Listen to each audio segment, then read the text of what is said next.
Today's guest went to Plainview High School in Texas, then to Texas Tech, where he was a two-time second-team all Big 12 defensive back. Drafted in the sixth round by the Dallas Cowboys before going to Houston Texans and the Philadelphia Eagles.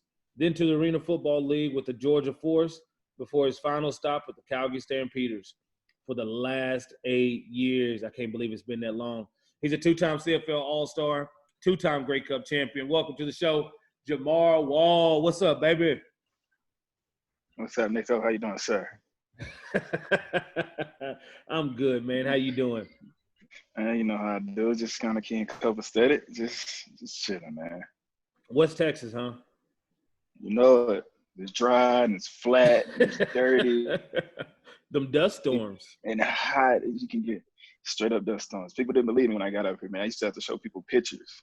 I'm like, we have legit dirt storms. It comes in a cloud and it's gone in 30 minutes.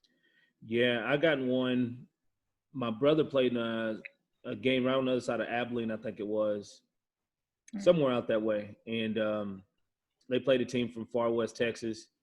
And, yeah, it was a dust storm, leaving the next morning. And, you couldn't even see 5 feet in front of the car. It was just like dust blowing. You could hear the little pebbles hitting the car. People were driving super slow. It was almost like a snowstorm with just dust. It blots out the sun, man. Like it literally turns the sky brown. Like it's That's brown, crazy. It's dirty. The temperature drops. Like it's some different stuff. How you staying in shape with all this, man, going on? Man, I'm struggling, but I'm figuring it out, man. I just been kind of doing stuff around the house. We got a bike, a stationary bike that I've been doing. Kudos to you. And back in the day, I always talking about spin class, and I didn't believe it until I actually started doing it. It really works, man. Yeah. It's good stuff. I came and fell in love with it. Been kind of doing that. Been doing some band strength training, just kind of here in the basement, man. Just kind of maintaining. I'm older, gotten a little wiser. Don't have to work as hard, work smarter. And so I've found a way to stay in tune with myself to where I don't have to work as hard. So I think that's a plus. Like that's definitely helped me out in this situation. Yeah, I remember talking to you and Smitty last year when y'all came out to BC, and we were talking about how much recovery equipment you have bought later in life. Man, it's all about that recovery. Our room was a walk-in therapy session right there. The game we had it lined up. Got Theraguns. You got bands. What else? We had stem machine. We had the ice machine. Neck stretchers. Man, trust me, we had it. Man, that's funny. Let's speak about Smitty a little bit. You know, you've been there since 2012. Smitty making the decision to walk away, Brandon Smith, and you two have been, I think y'all are pretty much one of the same. Both intelligent football players, high skill level. How you feel about Smitty and your process, just being in Calgary and, coming in and seeing that guy work and then being able to be teammates with him for the last 8 years and just grinding it out every day? Man, being a pro, I tell people this all the time when they ask me stuff about Smitty, man. Smitty is probably a blessing. It was one of the biggest blessings in my life. And in terms of football and just personality and just off the field stuff. Like, man, it's smart. Like, he's not only smart on the field, but a lot of people don't know this man is a CPA in the offseason. Yeah. You know what I mean? Like, he's an intelligent guy, man. And I thank him so much because as we all, Smitty didn't say much. He wasn't a rah-rah guy, same as myself. So I could see that when I seen that and seeing that he just came to work every single day, it was like, oh, I think I need to follow this man. Like, he has his thing right. He has it right on the field. He didn't have the big, you seen his tackles was crazy. You never seen an all-star from him. I'm like, why does this man not have all-star? And it's, but it is what it is. But I didn't see the all-stars, but I seen that 12 years of a professional athlete with one team on his belt, and seeing that, it's like, okay, I might not get the all-stars and do those things like that, but I can have that longevity in this league if I do what that man does, and him and Keon the same. They both took me under their wings when I came in. Keon departed, a little early, but like I say, Smitty, man, that was my dog to the day he left, man, and he contemplated retiring for years. You know, man, it's gonna be it, man. It's it. Well, after this, but it was just something different about this year that you could just see it in his face, like this is the one. You know, and I'm glad for him. I'm glad he got out when he did. You know, it works out best for him. But I hate one thing I really hate is that we couldn't take him, get him one back to back before he got out of here. You know, that's football. It is what it is. But we got him one last year, and that's good. But it would have been great to get him a back to back to get out on his farewell tour, as he likes to call it. You know, but yeah, man, he's been a great blessing. He's an amazing DB in this league. He had been for 12 years, and his legacy should live on. So that's really why I'm hearing this. And in Calgary, these guys will know who Smitty are. They're gonna see him on film on all things, and special teams, on defense. That's what he did. You know, he's gonna be around for a long time. Oh yeah, and you know, I got high praise for Smitty, man. I got high praise for you, and you know, y'all have been so consistent, and you know, it goes back to a lot of the leadership in Calgary on that defensive side. I don't think people understand how much time y'all put together as a secondary, right? Yeah. When you step in and be in that secondary, you guys are there at like 7:30 some mornings, 7 o'clock some mornings, watching, you know, pattern reading together, formation reading, doing all those things above and beyond just what you do by yourself or on your own, but you do it as a group. So when the young guys come in and they see you and Smitty in there, and they see Keon in there, and they see all the guys that's been there, that's had success, it's like the game plan is already laid out. All you got to do is follow it. That's right? It, man. Like, and that was so great about what we did. We took ownership. But it really changed like that when Stu came over here in 14. Yeah. You know, Stu came in. I don't know who knows much about him, but he gave us a blank playbook and said, "Here, this is kind of what y'all want y'all to run, but y'all figured as a whole." And we're just like, "What? Like these pages are blank. What's the rest of the playbook?" But he made you work. He made you figure it out as a group. Because you can't win. I can't win by myself. Smitty can't win by himself. You know, all those guys couldn't win by themselves. And so you had to work together. And that there started what I like to call the Calgary way on our defense is like, you have to fit in.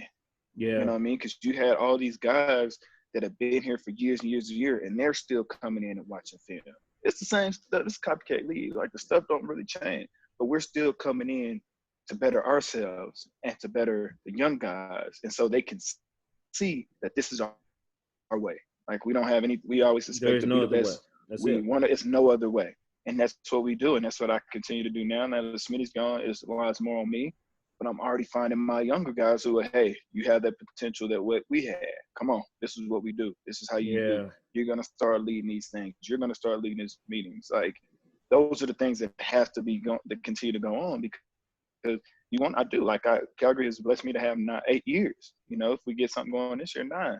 You know, so I want that be able to continue to pass that legacy on and on and on because that's what you need, and that's the type of thing that helps you out in real life as well, man. Not just football. Yeah, but learning how to do things on your own, learning how to go on the fly, learning to work together as a whole. You know, and I think that's one thing that I learned huge from him. You know, and I hope that we can continue to pass it on. I can continue to use it on the rest of my life. You know, I think back to like being around Chris Jones from 08 through 2010 in Calgary, being in training camp with him a couple years ago when I guest coached there. Chris Jones loves athletes. You just give me an athlete, we'll help him find a way to the ball. If I got to put somebody beside him to tell him what to do every play, we're gonna help him. But Stube is different. Stube, you got to be intelligent. You have to have some kind of knowledge or understanding on what you're trying to accomplish. And like you said, it's all communication. You know, Clay's the same way. It's like you got to communicate because the D-line could pretty much do what they want to do, and that's going to dictate the linebackers. But if they don't communicate with the person beside them and behind them, it's not going to work. But you got to know when to call certain calls. You got to know when to make certain moves. You know what I'm saying? And that all comes from studying. And the smarter you are, the more chances you're going to be right. And, you know, I just look back to just now with everything and just look at you guys in the careers that y'all put together, man. It's like I'm proud because I was there when, you know, they had the down years. In my first year, we went 4-14. and then 12-6 the next year.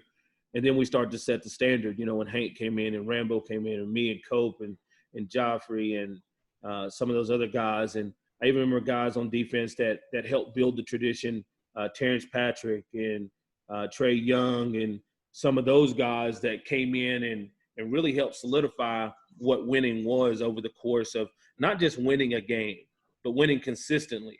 When teams showed up, they knew they were going to have to give their best game in order to win. And then when Huff got there, it just made it to where, the preparation was going to be there, and we hardly ever beat ourselves. So you knew you had to beat us. Yeah. Right. And, yeah. So y'all continue that now, man. And I love to watch the brand of football and, with Dave at the helm, and, I love his personality. Nobody really understands how fired up Dave gets. Right? Because he's so quiet. Like on the sideline, he's kind of quiet, but then sometimes he'll start yelling. But he gets so fired up, and you just love his competitiveness, man. That's awesome. Yeah, that's the thing with Dave. Like people underestimate his competitive side. Like like you say, he's very quiet, but no speeches and things. Like he gets it up, he gets going, man. It's great when you have a coach that's that passionate. He learned big time from Huff, and that was huge. Like you say, I got to experience Huff for the first couple of years, and seeing Dave take the hymns, like it was pretty much a smooth transition, and it's perfect. And that just kind of shows the entire part of the organization. Like Calgary finds a way, and that's what we do best. Like if someone gets hurt, offensive speaking, let's just say a couple of years ago when KJ destroyed his knee. He was our top receiver. Next guy came in, Reggie Bableton, went crazy, broke his arm. Next guy came in. Like it's we know that like this is where you hear. It don't matter who's playing, what's going on. The standard is set here. And if you've been in the standard though. But you've been in the standard since you showed up. You don't go to the standard when it's your turn to play. No. Those guys that sit in those meetings all year have been at that standard, preparing at that standard, so nothing changes. I tell guys like that. When I went to Montreal, I'm like, you can't wait to prepare when you get your shot. That's one of the things with Vernon when he was younger. Vernon was like, oh, well, Cato and Bridge and KG, I'm not going to play, so why do I need to? I said, dude, you're not preparing for today. Yeah. Right? When you get that shot, that's when you want to take it. And everybody got their break when somebody got hurt or, in training camp or whatever, but somebody had to lose their job for you to get your job. Exactly. And if you come in unprepared and unready to go, you lost your opportunity. So that was one thing that happened with my first couple of years. I didn't really kind of came in late my first year to play, but didn't play. Didn't really get the true opportunity to start and stuff like that. Frustrated, but yeah, I learned from my stint in the league to where if you get frustrated and proud, it's not gonna help anymore. It's not gonna help you. So therefore you got to continue to learn. You continue to ask questions. Someone mess up, what do you got to do here? Hey, aren't you supposed to do this? Show them that you know what you're doing. Go out there and practice, make plays, do these things. So where you force their hand. It's not just waiting. Now you force their hand. I'm like, okay, this dude is doing something. We have to play him. And that's what if you don't do those type of things, or if you just sit back and wait and relax, it can come and go. Because I remember a couple of years, I can't remember what year that was, maybe 13. We had 2 D linemen get hurt in warm-ups. Yeah. And it's like, guys need to be ready to go right then. What if it was, now because it's up until the whistle blows where you can make changes. What if you hadn't prepared? About an hour before the game or something. An hour before or something. So what if you hadn't prepared and you lost that opportunity just like that? That goes to making you a starter to potentially getting you cut. Especially with Huff. Yeah. You miss treatment, you get cut with Huff. I'm telling you, it's all about preparation from the start to the finish, because you never know. In the CFL, things happen so quick and so it can be so drastic that you have to be prepared at all times. And that's why I'm glad to, like I say, got in that organization. That's why I knew from the start. If you're not prepared, you're not ready to go, you had to look. Because matter of fact, my first game playing in 2012 came, I think we had first two games, or second and third game. I think we played in Montreal. We played Toronto, and then had a back-to-back against in Montreal. That's something. Because that's when Drew got hurt in Toronto. And then when Yeah. KG started his first game in Montreal 5 days later. And Demo got hurt to where I flew from the house because we stayed over there. That was when we still staying. Yep, we stayed out in from there. Where we stay at? We had the ghetto wings. Yeah. It's Queens University's there. There. Yeah.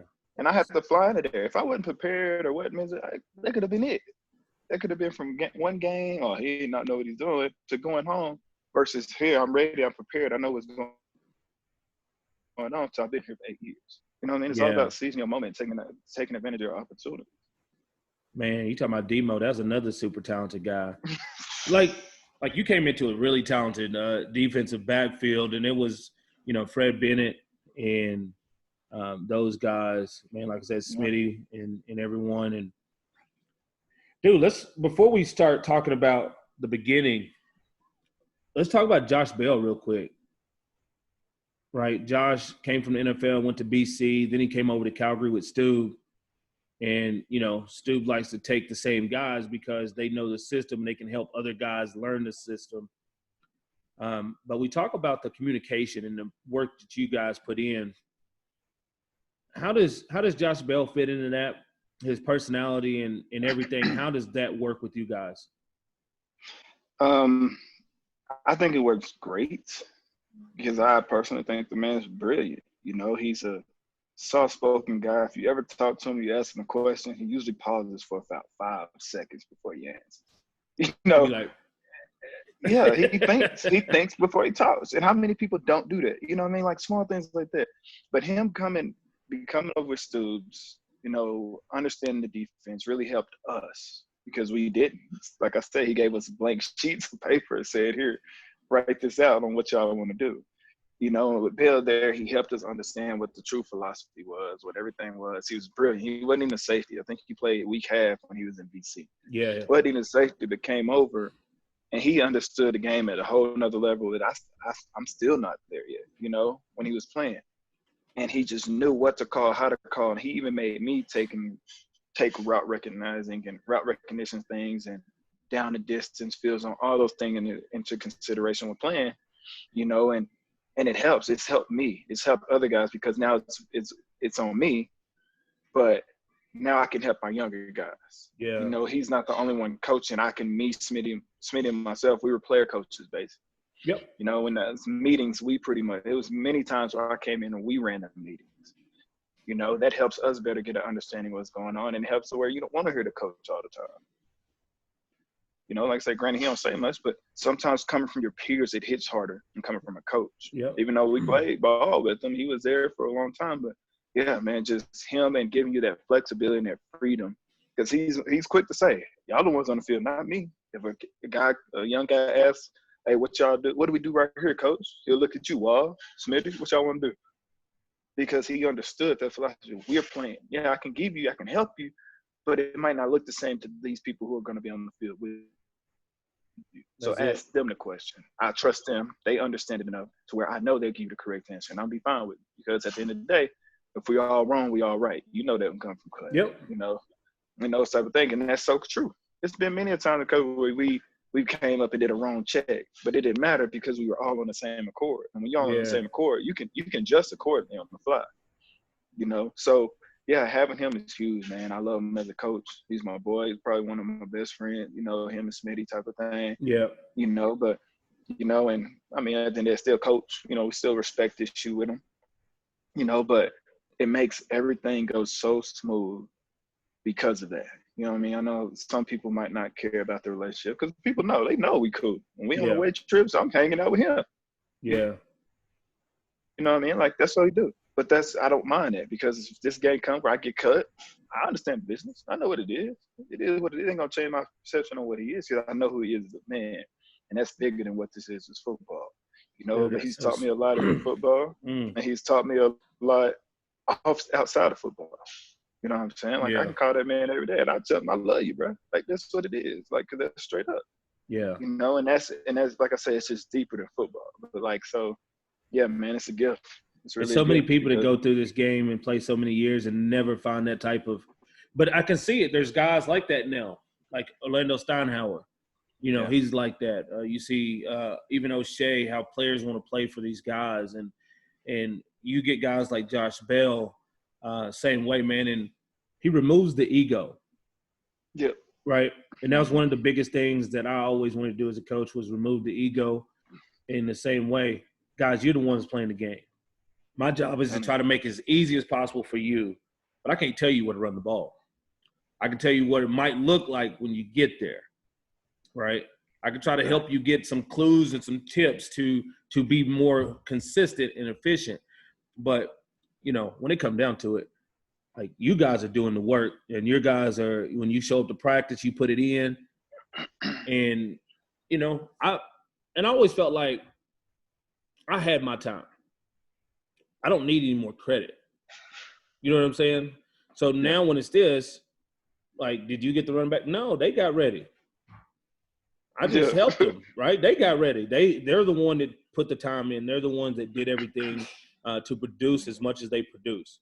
All I did was try to give them a better opportunity, like I said, and that's awesome. So to hear that about Josh is tremendous, man, because I know y'all got a great, I wouldn't say it's a young coaching staff, but, you know, with Mace and Josh, and you had JC there last year. Yeah. So, you know, those things that's fun.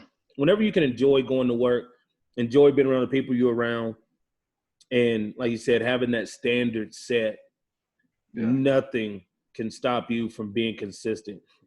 And you're going to win consistently, right? Yeah. I don't even know when the last time was 2011 was the last time Calgary didn't win 12 games. And we won 11. Man, we won 11-7. Yeah, man. Shoot, last year was the first year I hadn't played in the final. Yeah. You know what I mean? Like in 8 years, it was the first year I have never played in a West final. You know what I'm saying? Wow. Like that's, you know what I'm saying? It's just like, man, I didn't know what to do with myself. It was just different, but that's good because we were younger last year. We had quite a few changes last year, and when them guys are hearing that and understand and seeing how frustrated guys were, and be like, hold on, you hadn't made it to this your first time not making it to a final? I'm like, yeah. I'm like, bro, you work a certain way here.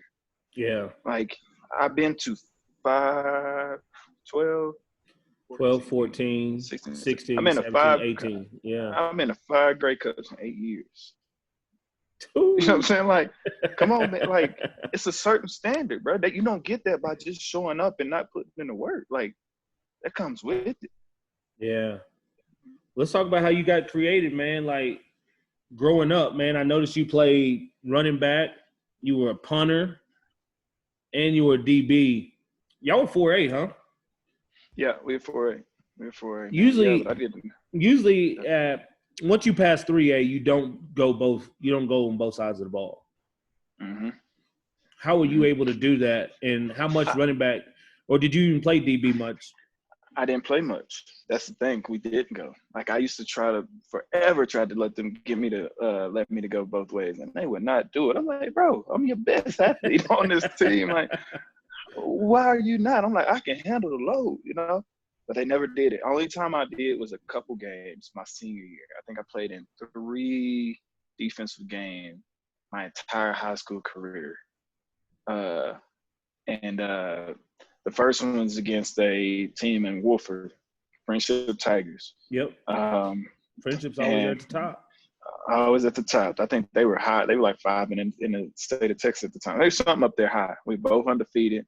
And I wasn't even going to play running back that game because I messed up my shoulder the game before. So our backup was playing, who was also equally good, you know. And that was my first game playing defense. I ended up having 2 picks, 1 to the house, and then did some running back because the other guy got hurt.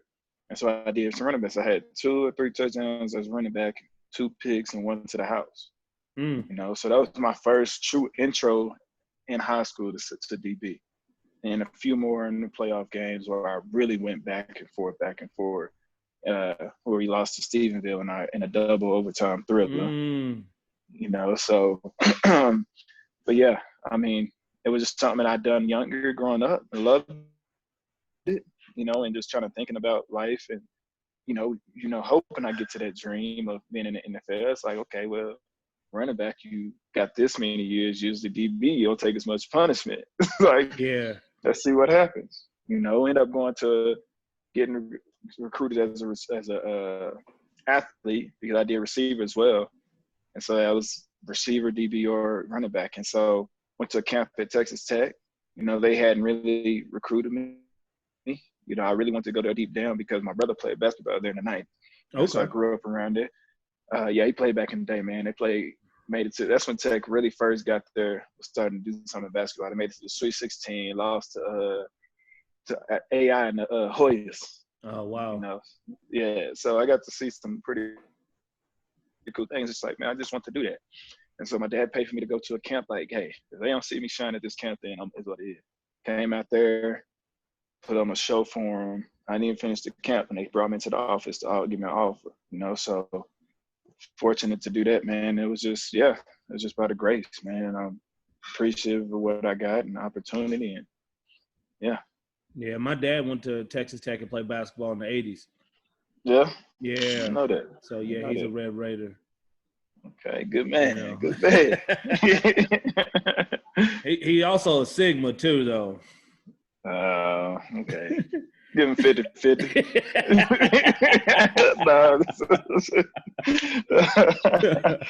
Man, you had 2,000 yards rushing your junior year. I had 2,000 yards rushing my junior year, and I was close to 3,000 my senior year. And what's crazy is me and some of my boys are actually talking about this online right now. We got a group chat from high school, whatever. And they just posted someone, I don't remember if ESPN somewhere posted where Derrick Henry had like 502 with 40-some carries and 6 touchdowns in the game. I was like, man, why you could have killed it in one game in high school. I had 400 yards at halftime. And came out the next half, had one possession, took it to the house about 60 yards. Coach pulled me. And we was destroying the team. And people like, man, if you'd have played the whole game, you'd have had who knows what yards. I'm like, and as you know me, same as I am now, like, it is what it is, man. Like, I'm here to win. I'm here to do this, you know what I'm saying? But as I know what we're going to talk about later, like, had I ran for whatever, I could have put up 800 yards, maybe. 600. Yeah. That's how Jonathan Gray was. Yeah. Yeah. Jonathan Gray was pulled at, my brother went to school with them over in Lido, won 3 state championships. And, same way. First possession, second half, you were pretty much pulled. And, he didn't get tackled. I think it was 8th grade year. He didn't get tackled once the whole season. Really? Yeah. So, he finished with, I think, 11,000 yards and 200 and something touchdowns. Like, that's just crazy. And then Derrick Henry broke it, but Derrick Henry, I think he played a little bit more to have more carries and stuff. But, when I see those stats, though, man, that now it makes me look back at you when you do get the ball in your hands. When you do pick off the ball and you get it in your hands, I'm going to have to go back and watch some of your picks, man, and see how you move with the ball. Because, like, rushing for 2,000 yards in 4A is not simple. Rushing for 3,000 yards in 4A is, like, that don't really happen. Yeah. It's very few and far between. Yeah, and I always try to give Kellen them the biz, man. I'll be like, why don't y'all let me get back there and do some returns, man? Man, you too old. You don't want to do it. You don't want to take no clean shots as a returner. Early. No, not now. Early. This is early. Yeah. Nah. None of that now. But early, I said, what's up, man? Y'all they want to, like, watch me shine. I'm like, bro, you don't just run for these type of yards and do this and not think that I can do jiggy with the ball now. Like, you know what I'm saying? Like, give me a shot. I'm like, I did punt return in college, average 10 yards a return. Like, I know what I'm doing. Like, just trust me. But they never want to see me shine out there, man. High school at Plainview. Were you born there? Were you raised in? I was born in Plainview. Born in Lubbock, which is right up the road, but lived in Plainview. Yeah. Yeah. Plainview was good, man. Was high school there more Varsity Blues or Friday Night Lights? Friday. It's right up the road. Especially in our age too. Like my grouping and stuff like that. Like, we took it different. Like, we've had a lot of athletes come through Plainview. A lot unknown just for X, Y, and Z.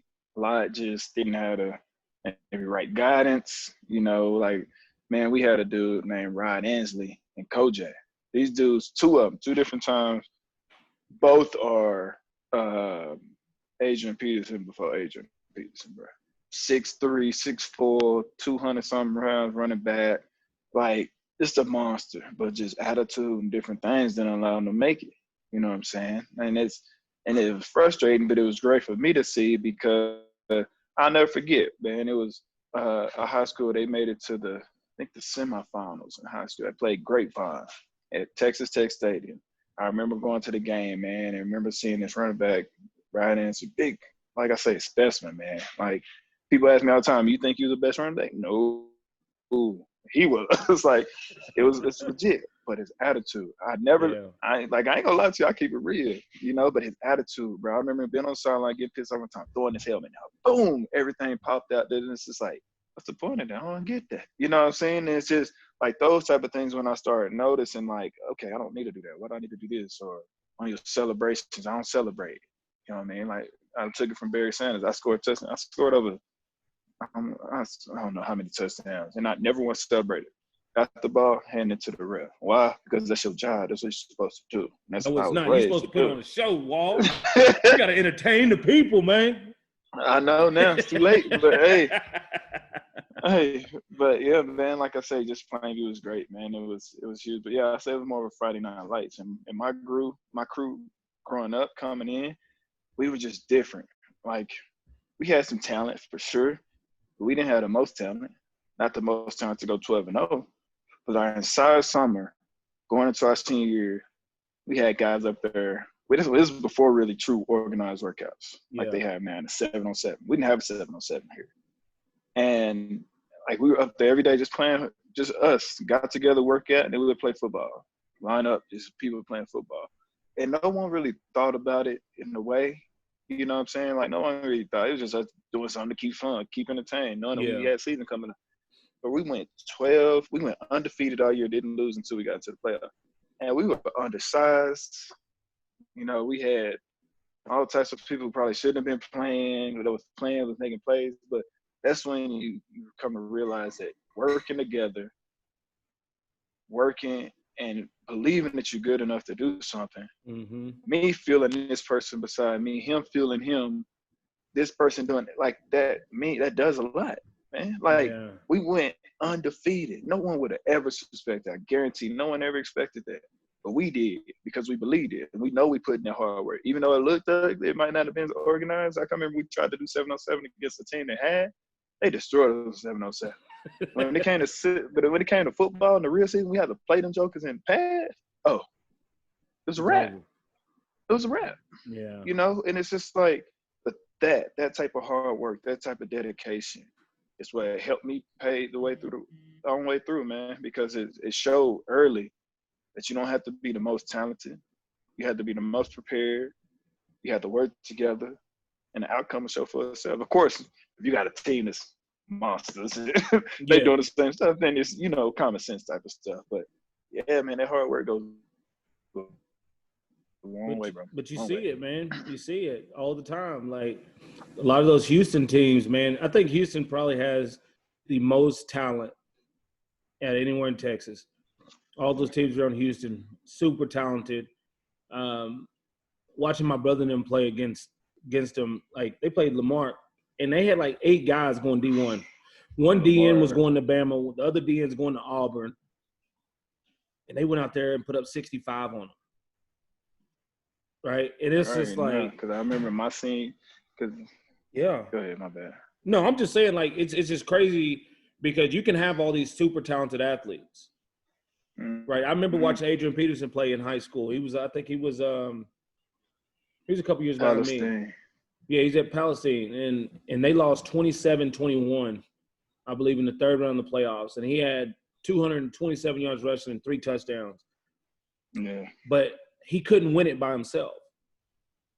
And then to watch my brother win 3 state championships, and I trained the receiver there who finished 78th, I think, in Texas high school history in receiving yards. And they had Jonathan Gray, but it was like they couldn't win it by themselves. They had a bunch of kids that don't even plan on playing college football. They have no plans to play college football, but they will sell out to go win a championship in high school football. You can ask them, like, where are you going to go? I'm not going to play college play football. I might go to the rodeo, or I'm going to do this. I'm doing this. Like, most of them they don't want to play college football.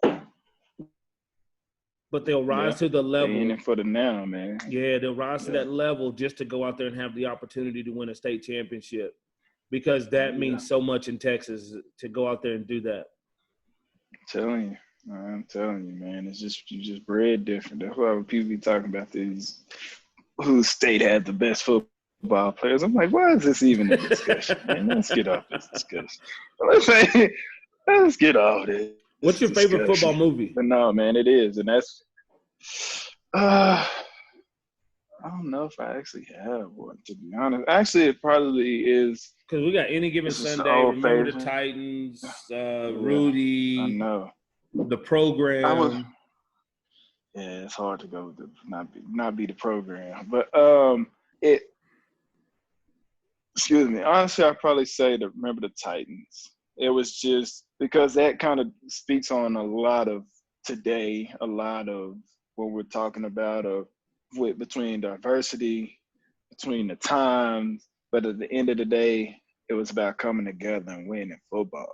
You know what I'm saying? And they had to figure out their way. You know what I'm saying? Everyone knows Remember the Titans. It was segregated times. They were just starting to, integrate and things of that sort. And it was uncomfortable for everyone. But at the time the coach, Denzel, he wasn't having it. It was like, this is what's gonna happen. I'm the coach. The best is gonna get on the field. The best is gonna play, and we gonna win. And that's what they did. It was differences aside. It was, we out here to play football. We on this football field. This is where we at in the present, and it showed.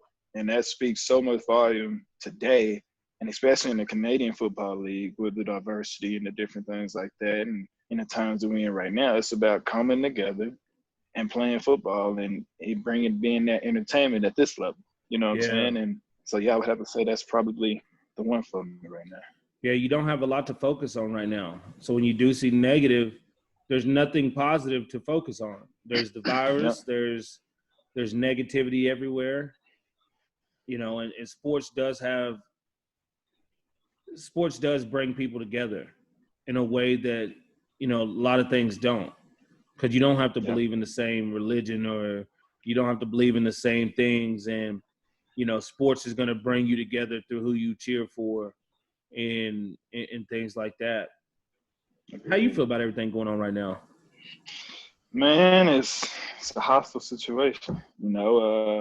Like you said, we had the virus at the beginning of the year, and then we have the stuff that's going on with the rise and whatever for the reasons that, need to be spoken of. And it's just it's the inequality, and that's the real thing that I think that no longer can be pushed to the side or ignored. Like, it needs to be at surface, it needs to be spoken about, and it needs to be resolved. Will we see it in our lifetime? I don't know, but it's something now that has to be resolved, because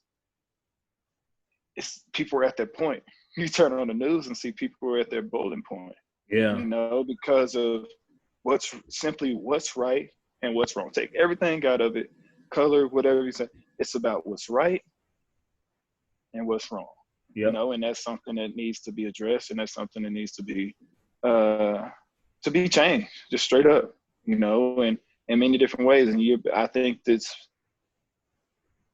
right now, if you ignore it or you continue to ignore it, that means you just want to, because you're about to see an explosion of people. In my thoughts, my opinion, I think it's about to be an explosion of people who are about to stand up, and people are just, like I say, people are tired of it. People are tired of seeing their loved one killed and treated unfairly, and right off the bat given less opportunity because of their skin color. Yeah, like that's what it is, and it's unfair, because it's nothing.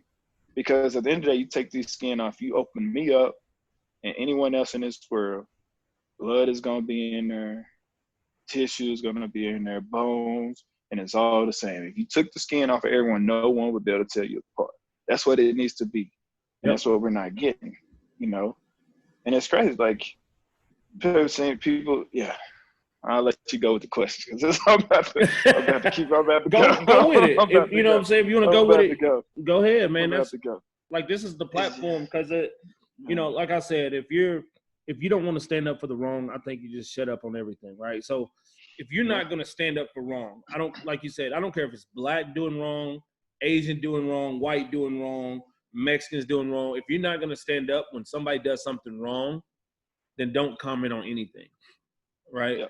Because people always try to find how can you justify the looting, or how can you justify this? You don't.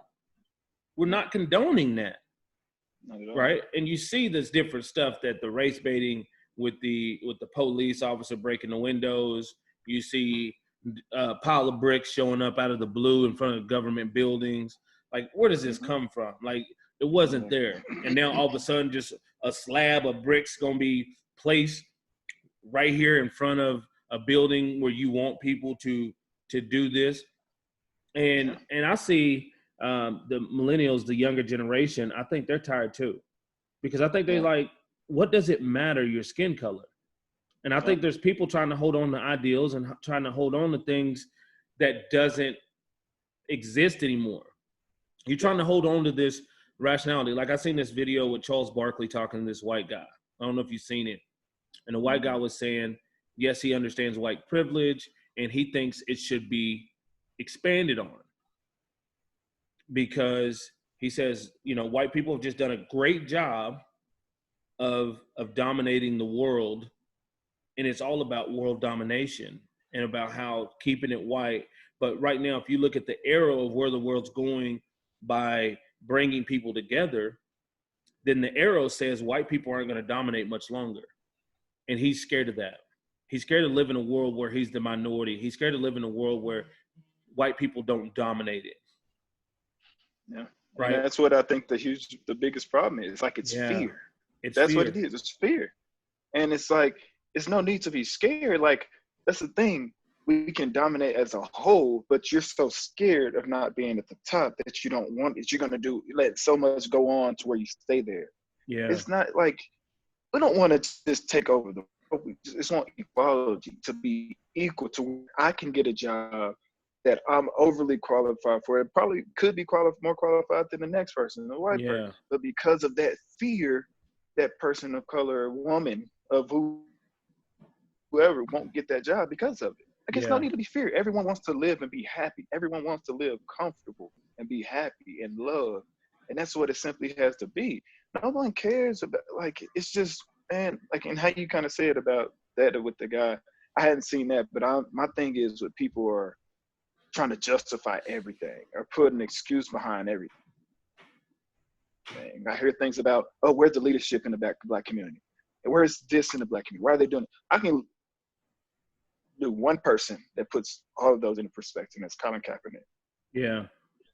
He kneeled. He first sat. Yep. To get everyone's attention. He had a talk with a vet who said, I get what you're doing and all this. Kneel instead of sit. What did he do? He knelt. He could have kept sitting if this wasn't about that, but he, like he said, it was all for a certain cause. He kneels. People started doing it around the games. Black guy, white guys started doing it around the league. But it was, oh, you have your leader of the world, leader of the United States saying they should be fired, or these SOBs and this and this and that. What? Like, that's a peaceful protest right there. Yeah. But you say, where's the leadership? It's no bigger leadership than that, because he was at his prime. He was at the top of his game right then. He's the top. That's a leader in the black community. The Black Lives Matters, I think, was pretty sure was started by black women. That's leadership. Just because they don't have a name doesn't mean it's not leadership. Yeah. That's a peaceful protest. And you're talking about all these different things. I can keep going. But it's an excuse. Why? Because it wasn't affecting those who could make the change. I seen something David Banner said the other day, talking about it's different when it's affecting you. Michael Vick killing some dogs. He said, good white folks, you like dogs. You love your dogs, so things change. Yeah. You know what I mean? Like, those type of things you want to put in perspective. It's like, no, it's been there. Things have been there. The peacefulness has been there. Like, I made another analogy on Instagram the other day. It's like, okay, you got a kid. We got kids. If you're not paying attention to your daughters and your kids, after a while, they're going to start messing up stuff, doing whatever they got to do to get your attention. Exactly. Once you give them attention and hear what they got to say, they don't chill out. This is the same thing, man. Like, people are at their wits' end because it's a video online on people's cameras of a white officer with his knee on this man's throat for 9 minutes with his hands in his pocket with a smirk on his face. Yeah. That's what people are mad about. Yeah. It is one after the next, right? It's just one after another. The girl screaming in the Central Park, "Oh, it's a black guy. He's trying to take my life. I'm scared for my life." Come on, man. That's privilege. Yeah. She knew what she was doing. Those are the things that we are mad about. You know what I'm saying? Like, and it's just like you say, if people are going to continue to know that means you for it. You okay with it. Because it's too evident. You're trying to give so many excuses, so many of this. When you can, anything that you say, where is this, where is that, guarantee it can be put out there that it's been there and people are tired and this is their last resort. Did you deal with any of that growing up? A little bit, yeah. Because I know most of out there is usually mostly Hispanic, right? Yeah, Hispanic and stuff like that. And like, you know me, like, I'm good with most people. I'm in a small towns. So I know most of the cops and stuff like this. So I didn't get a ton in my hometown. I didn't really get any in my hometown. But I did have in college where I had some people say, I guess I had a gun or stuff like this. And me and my dad were actually working on we were about to get our handgun license. And he came to the house and we were in his car. Gun is locked up, brand new from Academy. Locked up,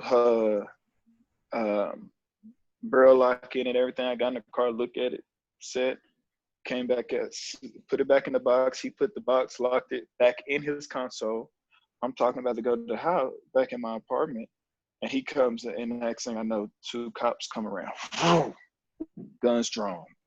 And we just like, hold on, like, what's going on? And I'm sitting here thinking, I'm like, cops, I'm like it clicked so fast. I'm just like, oh, I said gun. We had the gun in the car. He was like, what? Because he didn't even see him yet, because they came from behind him. He was still in the car. Mm-hmm. And guns drawn. Put your hands up, da, da, da. I don't know who's had a gun pointed at him or not before, but that is the most uncomfortable thing and it's a terrifying thing that I've ever had happen to me in my life. Because it don't matter what I've done. I have a perfect record. I've never been arrested. That was my first time I've been put in handcuffs. I don't hardly have any traffic tickets. You know what I'm saying? Like, that was terrifying to me because I don't know what that person's thinking. I don't know what they've been told. You don't know what they've been told. I'm confused on the whole situation. They could have been told that you were pointing the gun at people, or, you know, so you don't know what's going on. Exactly. And then why did they handcuff you? For their safety. So, and I get it because I was outside, standing outside of the car, or like leaning up against the car when I'm talking to my dad. So they handcuffed me, pulled me back. One of the officers got in, my dad get out, get on the ground, which in that I lost it because he just had prostate cancer and had his surgery and had to remove. So he had staples down his stomach. And they tell him to do all this. And by that time, I lost it. Like, I lost it, going crazy. I'm not going to lie. And obviously not resisting, fighting anything, but verbally let them know. And, yeah, I mean, at the end of the day, it was okay. You know what I'm saying? But at the same time, it's like some person called on the cops saying that there was some black people out there with a gun. How they seen it, Nick, I have no idea. So, you know, like any standard truck, crew cab truck or whatever has a backseat. And if I get in the back seat and put the gun on the ground, there's no way you can see that gun. Yeah. It was absolutely no way that anyone outside of this car seen that gun. So what was being said, I don't know if they just heard us talking, someone walked about us talking about it, what, I don't know. But the cops were called and this was happening. And honestly, I feel like it was a cop who was like the resident security guy, because he lived right beside me. And the day I moved in, he profiled. I was in that league. I just came back from first year in the league. I was coming back to finish class. They had my Escalade out there. Didn't like it. He literally, as I pulled up into my apartment for the first time, he was outside his car. He got in his car, turned his lights on, and came around and flashed me. the day I got there. Just because. I had no reason. I just moved in. And he, well, what's this disturbed, or your music was loud? I said, man, for one, it's 3:00 in the afternoon. My music can be as loud as it wants. And I said, that's a lie. It's like, because I'm conscious about because I had a system. I was whatever. I'm conscious about it. I turn my volume down every single time. You might have heard me down the street. But once I got to you, it was close. I'm like, because I actually said hello to you. You got in your car and you flashed me and kind of, you know what I'm saying? Like those things. You know what I'm saying? It's just like, wow, man. Like, I busted my ass for this. Yeah. I worked hard for this. That's the scary part, man. It's easy to get a job in the police department. 6 months. Yeah, that's the scary part. People don't understand that. Like, here's the problem I have with it. People protect the shield more than they protect the people. That's what it is. And the problem is that, yes, there are a lot of great cops, and I'll never be against the police. But in my first instance, do I want to call the police to my residence? No, because I don't know how it's going to go. I don't know what's going to happen. I'm terrified to call a police officer and say, I need your help. Right? The other night, I wanted to go out for a bike ride at 2:30 in the morning. And I was like, I told my wife, I said, I'm terrified to leave this house and go ride my bike, because if somebody says something, like see me riding around on a bicycle, it's cold outside at night, so I got a hoodie on, and now I could be charged, or, oh, you break it. Like, what are you talking about, right? Yeah. So we don't have the same freedoms, and it sucks to think and to be in those situations. I mean, I've been pulled over numerous times around my hometown of stupid stuff and not doing anything, searching my car, throwing Christmas presents around and not putting it back. And, you know, it's just, it's very unfortunate, you know, that not a lot of people have to think about their life ending every time they get pulled over. Not at all. Right. And I think that's where the sensitivity has to come from, is that when you think about what we go through, and how do you teach your kids this? Right. Exactly. How do you teach your kids? How do they handle things the proper way? Philando Castro, I do have my handgun carrying license and I have my gun on me. And he still gets shot. Yeah. Like, how do you, and if you have a handgun license and you know this, and he speaks this, if you know anything about a handgun, it's like, as an officer know, you can't have any type of record to carry that gun. Yeah.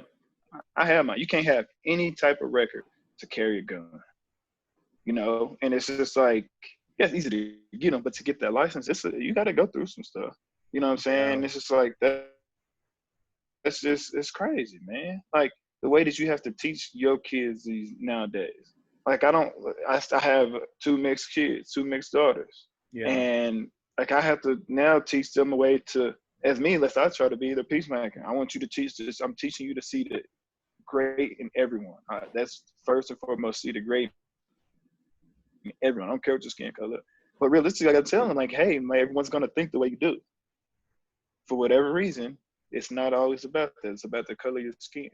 So know how to be prepared for those type of things. I got nieces and nephews who are ratchet. Another way to say it, they ratchet, whose attitude are completely different than mine. And it's like, I think about them. I think about those because they're in Dallas. They're in the triple. They're in the phone. Like, you know what it is down there. And it's like, that can be scary just because of the situation and the place. Not necessarily saying that they will act up, but it doesn't matter. You know, it's like I said before, it doesn't matter on what my temperament. It's about what they're feeling. In all fairness, I get it. Like, it's terrifying time to be a cop right now. I feel it. But it's because of what the actions have been going on and what those good, like you said, it is good cops. My dad had a good friend when I was growing up who was a police officer I love, black man who was great. You know what I'm saying? Others who are great. I know plenty of good ones, you know. But my thing is the good ones that aren't saying anything or stopping or preventing anything is why this is bad. So yeah, you can be good. You've never done anything. Bad ones make it hard on everyone. And they do. But at the same time, it's like me, like I look at it like this, like yeah, I don't have that position in a job, but I have a job, and I Yeah. have coaches, and I have owners, and I have commissioners. I say stuff to my coaches and in our group that I don't care to say, that I say that I feel is right, because that's what I feel. If you want to fire me, that's on you. That's you to live at it morally. As I say, I tweeted something today at our CFL commission, because you have this many people, 60% of your CFL is African American guy. Like, because I feel like you need to take a stand. It's at the point now to where if you're not with it or standing for us and getting and trying to understand what's going on, then you with the oppression, at the Yeah. pressure side. Like, because it's no more in between. We can no longer hide this, because so many people are being affected in so many ways that people are literally tired. Like you say, we have to think about going outside. We have to think about wearing a hoodie. We have to think about riding a bike. We have to think about jogging. We have to think about going to dog parks. Like, I can go outside right now and ask a white person, do you fear walking up the street right now? Do you have fear about if your child goes outside that he might be killed in the street? You know what I'm saying? Crazy. Like they can say yeah, but real deep down, you know it ain't. You know what I'm saying? Like, this is a legit fear for the Black community, because those police officers are so protected by this shield that it's not they are getting away Yeah. with murder. Yeah. And I have friends that are cops too. I went to college with, and one of the things is that it's so crazy because you can be looked down upon or fired or put on desk duty or whatever if you speak up against other cops, even though people know they're wrong, and they protect that shield. And I think that's where it's got to change, because I seen a video where more cops are stepping up now saying that's wrong, like that's murder. And that's what it has to be. Like, we have to get rid of the bad ones.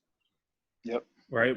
We don't let bad people make decisions. And if somebody grows up and they're racist or they're scared of Black people or whatever the case is, then when they become a cop, it doesn't change.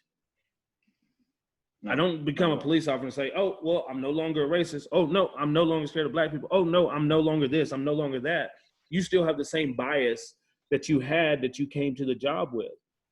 And I think that's where it's got to be, that people have to understand everybody has bias on different things. And but it's a very high pressure, high tense situation. And when these things happen, it makes it even more high pressure. Exactly. Because now as a Black man, I'm even on more high alert, because now cops are even on more high alert. So if everybody's on high alert all the time and they never get to calm down, you never know what's going to happen.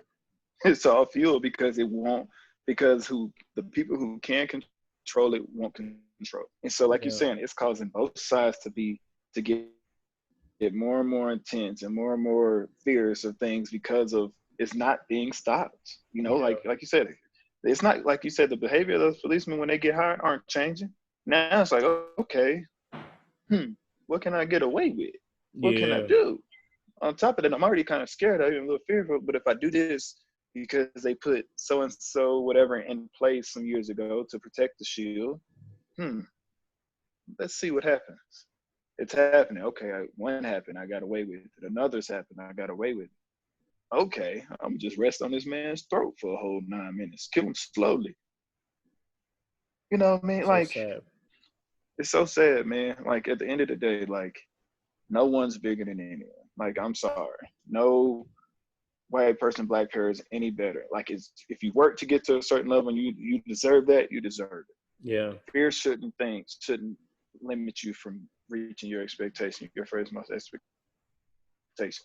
Like, it should be a fair playing field altogether. And yeah, like you said, I commend all the officers who are saying something. It's going to take more of that. I was talking to my lady the other day. Like, we talk about this all the time. Like, it's going to take more of that. It's going to take more officers standing up to it. And if you're looking at my Instagram, I'm posting all types of stuff. But it's not all negative. It's positive. It's about those who are standing. It's about those officers who are standing up and saying, okay, that's not right. They have the right to protest this because it's not right. Yeah. You know, black, white, and everyone else. The Amish community out there protesting. It's about what's wrong and what's right. Yeah. I don't care who. We need everyone. Canada, whoever, everybody. You're part of the It needs to be PA. done. Is you talked to Solly? Is the PA going to put out something or? As from what we heard on Friday, yes, we are going to put on things. Solly came out and did something on the. He sent to the membership on behalf and encourage everyone to do something on their own as well. But from my understanding was the CFLPA, they will make a statement in this regard and things like that, hopefully sooner than later. You know, but yeah, like I say, I already know we push for them. Adrian Tracy and Larry Dean, Bear Woods, everyone spoke up on it right then. Bear Woods Bear Woods is a true soldier on the front lines, man. I'm telling you. Yeah. That's a brother I'm glad I know. Yeah, he's a guy. I haven't spent a lot of time with Bear, but for what I get from him, I feel like he's a Class A guy. But you have guys who, and for those who don't know, Bear Woods is a white guy. Like it's affecting everyone, man. Like people, right is right, again, wrong. Gabe wrong, Napton. You know, and right. so guys, and like I say, we're pushing for, like I said, the PA to do something. And I'm pushing for the league. I know me, myself, Larry Dean again, Adrian Tracy all said something to the league and anniversary. Like it's you have guys that are gonna be tired. They're tired of it, man. Like people are just at the point of whatever. I'm calling you out. I'm calling you out. We're calling everyone out. Ourselves. If we say this and don't act, then we hypocrites ourselves. Like guys are gonna act, man. And that's what it's gonna come down to: people joining together as a whole.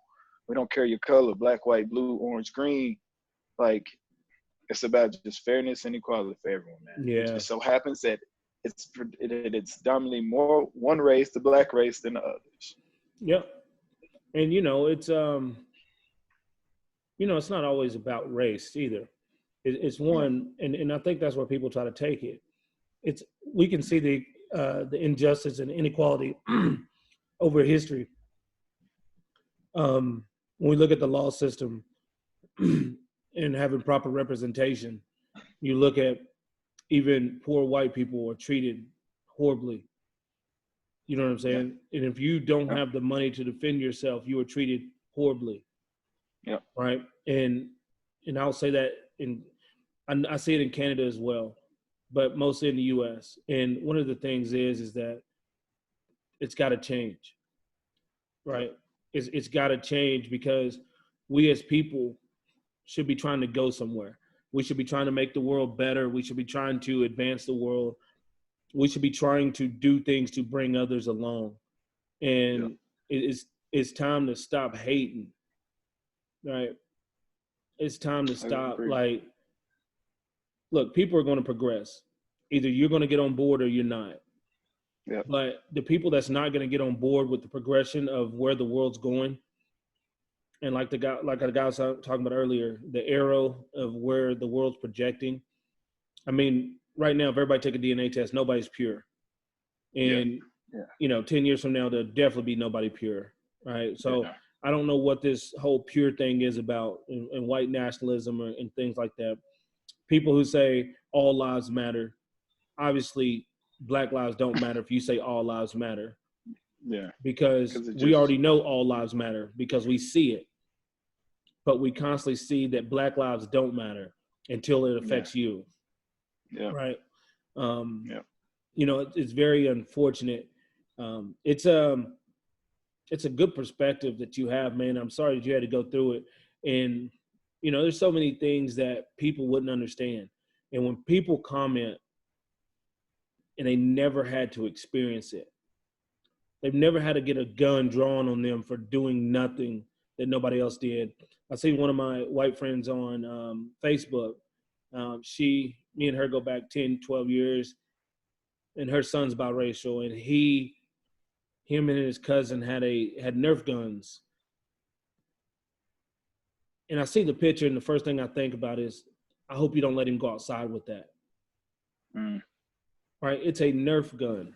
But it doesn't matter because any kind of weapon in your hand as a black man or black child could end your life. Yeah. Right? Like 100%, that's man. and that's the difference. And you know, she's white and she probably doesn't think about that, or she might think about it, but at the same time, you know, there's Yeah, it's it's not the just same. time to It's it's just just like, time to stop, right? yeah, And the stereotypes can no longer be stereotypes. I'll transition to this. Black Panther came out in Korea. They did a survey and they asked people on the street, did it improve your vision of black people? And it did by over 70%. mm, And they asked them why. And they said, well, all the movies, black people are either robbing, stealing, gangsters, or this or that. mm, And they see the stereotypes in the movies they watch. yeah, And because they don't, like, it's not a lot of black people go to Korea and stuff like that. You see it, you go over there and they take pictures of people because they never see yeah, black people before, right? yeah, And when they seen a black person in a role of a superhero, it changed the way they saw black people, mm, right? yeah, We make these movies and we do these things. You know, I think back to like Boys in the Hood and different things like that. This is what we grew up on, and we want to give people a representation of where we come from. But that yeah, representation is transmitted in their mind of who we are, yeah, and it's not just who we are. You know, just because we want to show, just like rap music. When rap music came out, it showed anger in our situation of oppression and depression and all these other things. yeah, But then that turned around to create fear. yeah, You know what I'm saying? And now all yeah, these I things agree. comes together. And if I'm white and I live somewhere where I never interact with black people, and I see it if I hear it in the music and I see it on TV, and then I hear my parents who have been a part of racism and things, I've created in my mind now who you are. Yeah, Without proper justification. One of my trainers in college told me she threw up the first day on campus that she saw a black guy and a white girl holding hands. She went to her room and literally threw up. She's a wow, trainer on our college football team. wow, But after time, she said, of being around black guys, that there's no longer a wall. She said everything that I knew before was a lie. yeah. And Right? that's why I feel like too, like you said, the millennials, they're gonna be the game changers Yeah. because it's that mix of like you kind of weeding out the racist kind of upbringing thing, and now it's like you got the media, you have the internet, you can do all this stuff yourself, research yourself, and it's like, man, they're really not bad actually. Yeah. If you really just try to talk to them and get to know them, like they're the same as us. And that's what it comes down. Like it needs to be an understanding. Like you say, it was a fear brought in, like you said with your trainer, because that's what she was brought. Yep. That's how she was taught. That was her upbringing. But once she actually got to know them and see us, it's completely different, right? And that's Completely what, different. like, that's what the thing is gonna have to be. It's just educating yourself on it. Like it's Yeah. nothing to fear. Like we're not saying we might look scared. We are mad, yeah, 100% mad. Yeah. But if you really talk to people and really understand, things will change, man. I promise. Like this is not like, oh, we're doing this just to do it. Like people will change. Like everything will change. Like you said with the minority, like at the era of everything in next whatever amount of years, to where you said white people might be minority. Like embrace it. We've Yeah. been trying to do it. We've been trying to. Okay, if you want it, let's work together so we can continue to move forward. At the end of the day, everyone's trying to live their best life Yeah. without anything. Like no one needs the burden. Like you're trying to live your best life on top, but you're in fear. We're trying to live our best, but we're getting held back because guys are getting killed, people are getting killed, persecuted, not getting fair treatment, everything. So we're all going for the same thing. So like stop fighting each other. Yep. Let's come together and just win at life, win at the world, it'll change the world, man. Like it really will. I really truly believe that. Like if people just come together and work Yeah. together, it's gonna be a much happier world. Like Yeah. legit. And we're two guys that are in biracial relationships, right? We're Say it one more biracial time. kids. Sorry, I said we're two guys in biracial relationships, right? exactly. And with biracial kids and things, man. I just hope. I don't know. I hope this helps people to understand, get some insight of what's actually how people feel in not a threatening way, Yeah. right? Yeah. And Yeah. just understand what it is. It's very unfortunate. Like we can all post a picture and say it's unfortunate, but until we all stand up against what is wrong, Yeah. then that's just wrong is wrong. I don't care if they're black, Yeah. white, whatever. Wrong is wrong, right? Yeah. I don't condone the looting. I don't condone different things. I believe the government race baits and does different things. The media race baits and does different things, right? 100%. The one media person who played gunshots on his cell phone to get people riled up. Come on now, like this Yeah. is all agitated, right? Yeah. And you know, I No, won't it even go is. into the president and things like that, but yeah, Yeah. man. Well, let's get back to sports, and I'll let you if you have anything else you want to say about it, because I don't want to just cut you off on it. If you have anything you want to say about it, or how you view it, or how people can help, or whatever the case is, you can go ahead and finish that up. Then we'll get back into sports. Yeah. I mean, for the most part, we've pretty much covered it. You know, I feel like we hit all angles of it. But like you say, man, really embrace and really try to understand. Like, if you don't understand, get a book. If you don't understand, if you have black friends, ask your black friend. I'm sure, trust me, I couldn't wait to talk to this with my girlfriend about it because she's Canadian who was never brought up that way. Like, her family did a great job with raising her. She didn't see that. Like, she wanted to know your soul.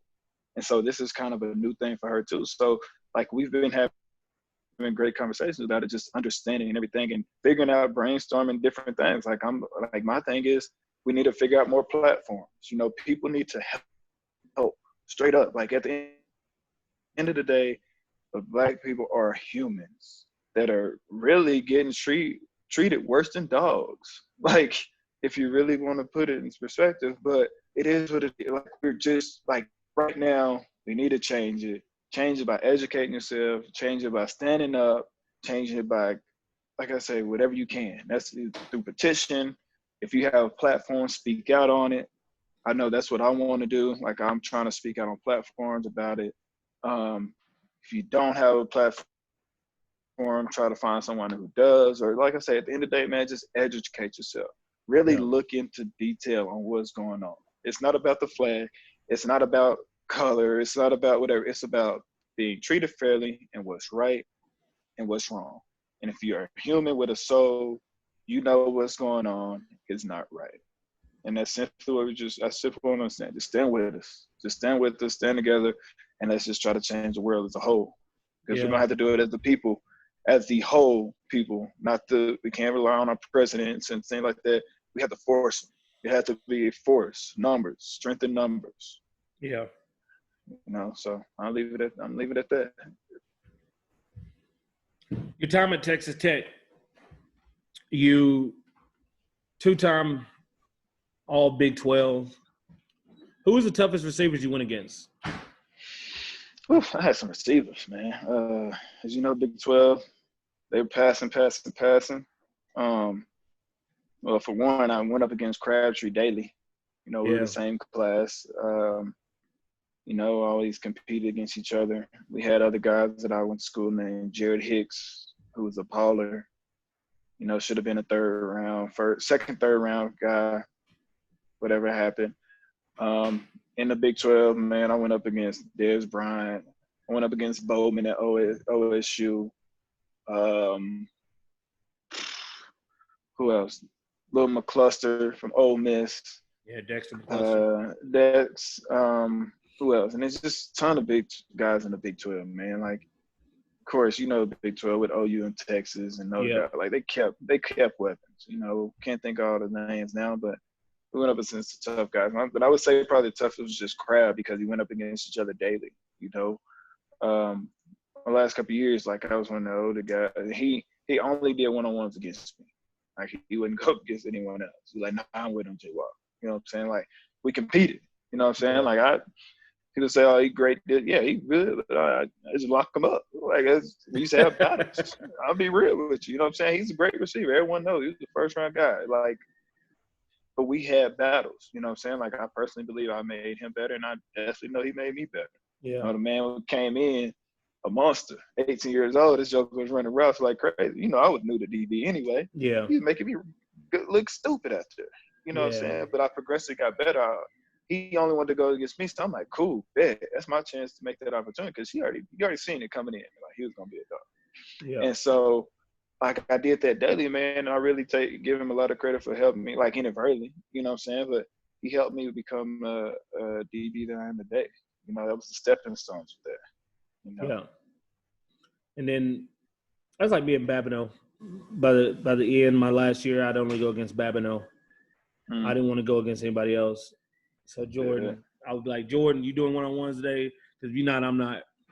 Yeah. Because it was a waste of time to go against anybody else. I don't want to. I wasn't up there to try to make somebody just look dumb, but yeah, I feel that.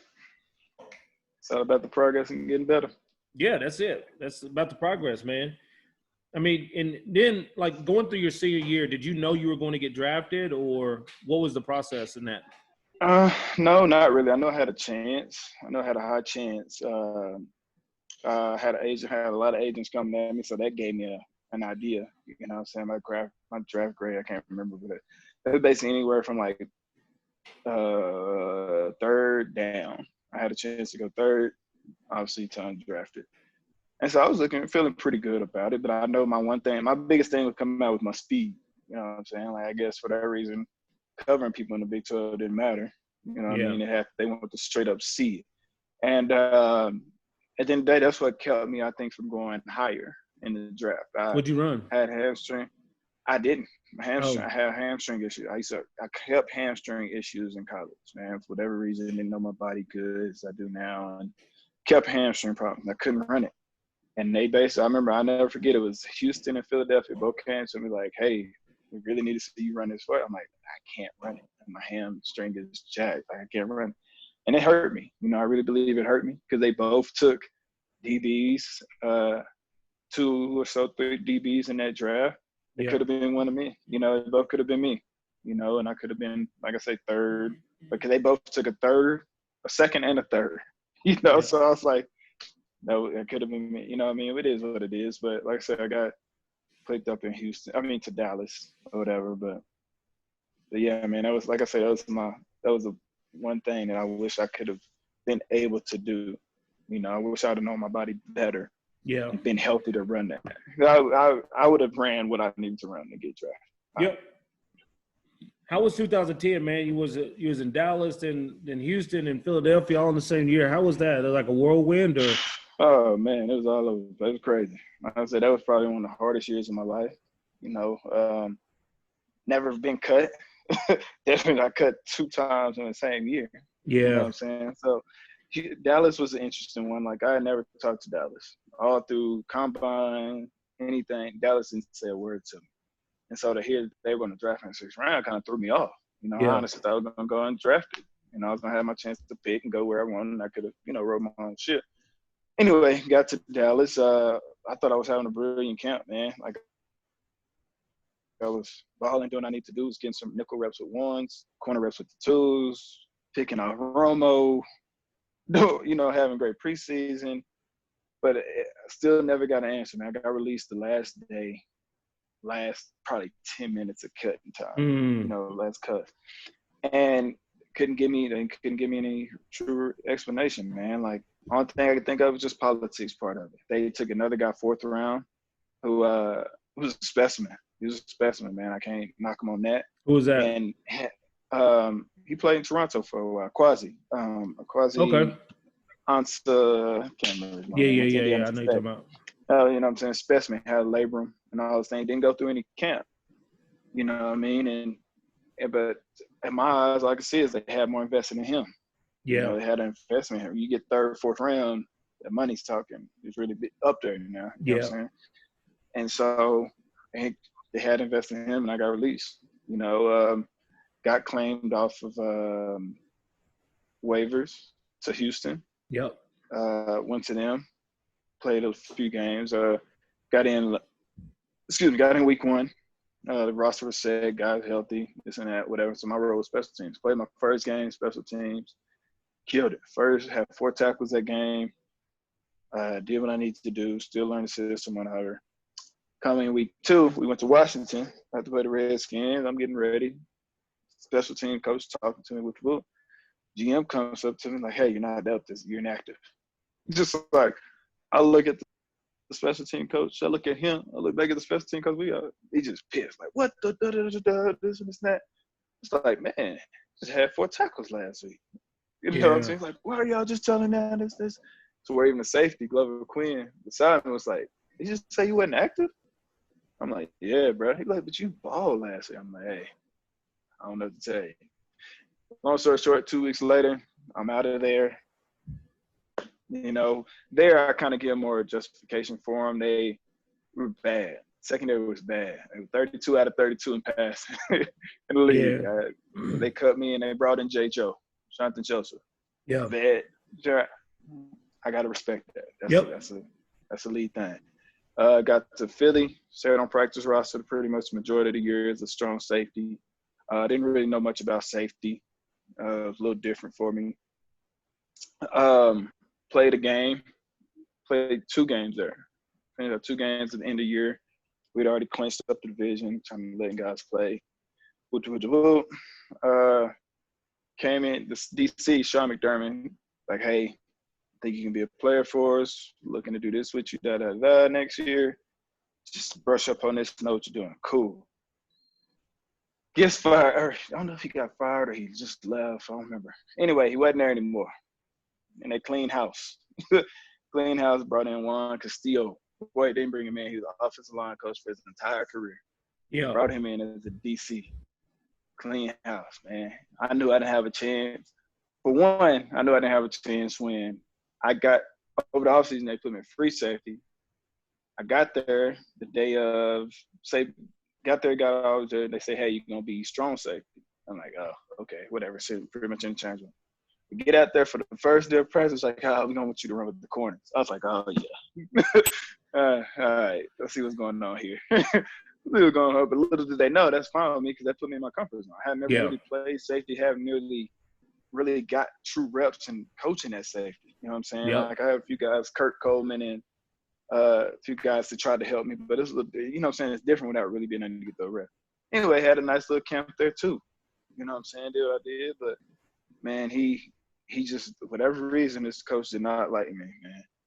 Like, one example, I made a couple plays and stuff from preseason game. And we did something in practice one day. He thought it was someone else, one of the guys he just drafted, right? So, oh man, Jared, that's a great play. He's like, I'm like, hey, coach, that's me. He was like, oh, fast forward. Didn't say nothing. Wow. I said, this is unbelievable, bro. And I told Coleman about it a little bit ago. He's like, man, you think he's actually doing? I'm like, I promise, bro. I'm like, y'all just not seeing it. I'm just pay attention next time. I'm like, it's gonna come again. And I showed that, and he did that. I turned around, and looked at him. He was just like, wow. You know what I'm saying? Crazy. But it is what it is, man. Like I say, that's what happened. But that was my year in my little bit in the league, man. It was short. It was you know what I'm saying? I hate that I never really got a true opportunity to play because I believe I could play in the league. 100%. Like you know what I'm saying? I really believe that I could have. You know, it's just about not getting in the right situation at the right time, not having that one right coach like you that you needed to. You know what I'm saying? Yeah. A lot of people who know, like, it's a lot of great talent in the league. It's a lot of bad too. It just, a lot of just bad means talent. that it just needs that you just need to be liked by the right ones. You know what I'm saying? Not knocking them. Hey, you win it. But like I say, not everyone gets that fair shake, and that's what happens sometimes. But I'm thankful for where I'm at. Yep. You know what I'm saying? It's been a blessing. It happened for a reason. know what I'm saying? I got me a beautiful lady and a beautiful baby out of it, you That's know, and it. that's Now you all that rocking. matters. Now Yeah. you rocking, man. That's awesome. You know, Yeah. that's a journey. Like looking at, being in West Texas and going to Tech, like even how you got to Tech, stepping on the field, going out there for a tryout or a workout or however you want to view it, a camp, and getting an offer that day, just stepping up and just being one of the best guys, and then the work of consistency that you put in Calgary over the last 8 years. Man, I see so many similarities between you and Smitty. The way y'all played, so mental, and just your ability to cover ground, and you can tell you have the ability to catch the ball because Smitty drop picks, you catch them. So, just that level of consistency over the years, man. It was a true honor to take the field with you and to see you work every day and to see what you've built, in Calgary. Because, dude, I've always thought it from day one, because you played Sam, you played boundary half, you played safety, you played field half. Like you could play anywhere in the secondary and get the job done. Yeah. Like I you appreciate truly it. can, and it's one of those things where you could tell too. Like, we talked about it earlier a little bit. You and Smitty's just so quiet. You don't get the recognition you deserve of being one of the top guys in the CFL. How many years you think you're going to play, or would you like to play?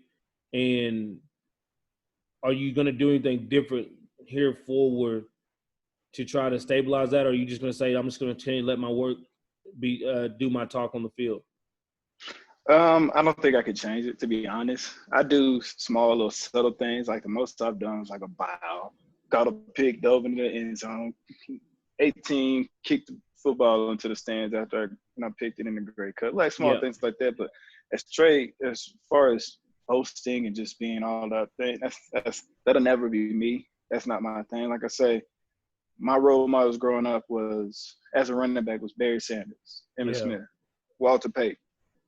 All three of them had in common was they gave the ball to the ref after they finished and ran the touchdown. And that's something that's going to be in me. That's something that's going to continue me. And they're three of the best running backs in history. And that's something that's going to be with me. I feel like my work should speak for me. It's different, realistically in the CFL. They kind of look at things a little different. It's more about the popularity versus anything, It's but popularity contest. At the end of the day, I mean, if something happens, I'm a Hall of Famer guy, cool. If not, I know what I did on that field. I know that I was fortunate enough to make it past that 2.5, 3-year career span that the professional athletes have. Like I know that I have great cups. I know that I have a lot of friends, lifetime friends from that. You know what I'm saying? Like, it's things that are bigger for me than that. It would be great. I would love it.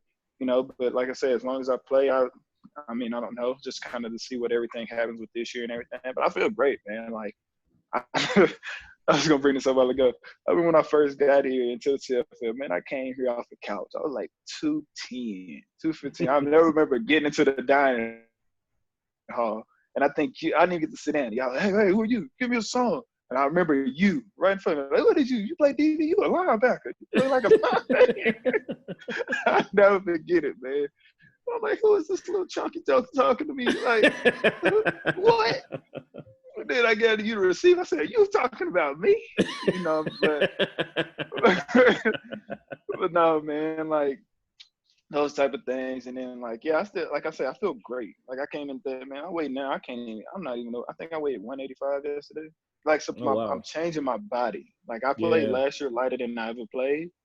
I played a harder position, more tackles, and came out better than what I've been. You know what I'm saying? Like, I'm thankful that I've been able to evolve and understand that it's not always the physical.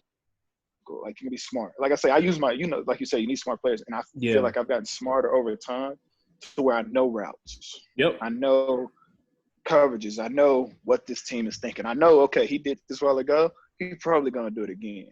like I said, it's more of a mental game for me now than anything. And now it's just about finding balance, really understanding the body that I'm in, my frame that I'm in, and go. Like unless there's something drastic happens, Lord forbid, like I feel like I can play for a good 4 to 5 more years if I want to. That's awesome. It's like I said, a lot of stuff's out of my control, but if I don't need, just you want to my just me. You cutting out a little bit. Yeah. You hear me? It's kind of cutting in and out a little bit, but that's cool. I understand you say you can still play, and that's good. I just have one last question for you. If you can hear me. Can you hear me? They're the babies.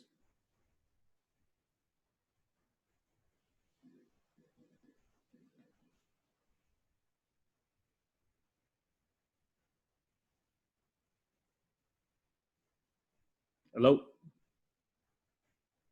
No, I can't hear you.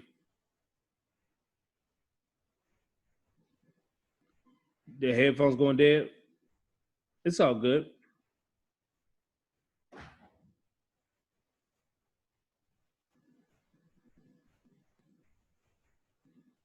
Well, there you have it, Jamar Wall. Can you hear me?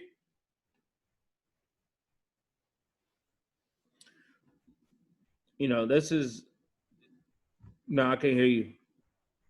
It's all good. I'll wrap it up. We'll just wrap this thing up, man. I appreciate you for coming on. If you can't hear me, you might be able to hear me. I'm glad it didn't do this at the beginning, did it at the end. We got a lot of great content. Thank you for coming on. I'll call you on the cell phone here in a minute if you can't hear me. But thanks for coming on, man. I really appreciate you. It's a great honor having you on. You look confused right now. You probably can't hear me. But to the people, man, continue to support this guy. He's great in the community. He's a great father. And, he was a great teammate. So I'm looking forward to see what he's going to do. Hopefully he can play the next 4 or 5 years as he continues to progress. And we out. Peace. Just different. I boomerang.